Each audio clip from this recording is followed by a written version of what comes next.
In 2013, we set up GAFFI because very few governments and international health agencies realise what a big problem fungal diseases are.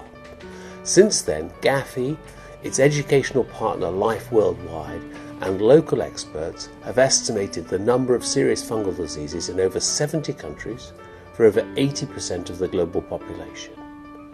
These individual country estimates are useful for each government in deciding priorities and to identify key knowledge gaps.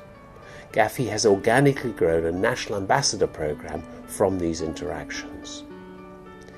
We've also mapped availability of the most useful and inexpensive antifungal drugs across the world and found so many countries without these life-saving drugs. GAFFI successfully petitioned the World Health Organization to add 5 antifungals to the essential medicines list for adults and children. Now we need to ensure that all patients can receive therapy with country registrations and distribution. We also found huge price variations of these drugs, and some are unaffordable in certain countries. Despite all the annual statistics about HIV infections, it was not known until we aggregated all the estimates that nearly 50% of the million or more AIDS deaths each year are caused by fungal disease.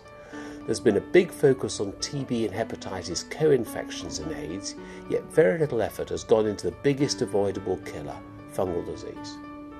We also modelled how many lives could be saved if we enabled 60% of the advanced HIV population to have access to both diagnostics and antifungals.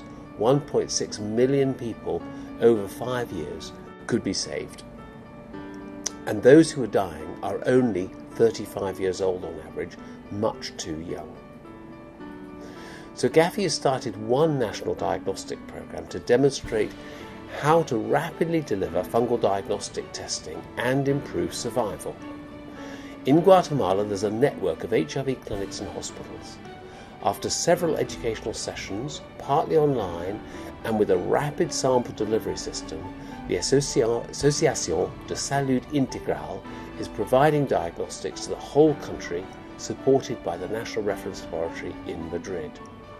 The programme has seen a 3-fold increase in the number of samples submitted, and in the first 6 months of 2017, over 2,650 samples from 1,240 patients enabled a life-saving diagnosis to be made in 139 people.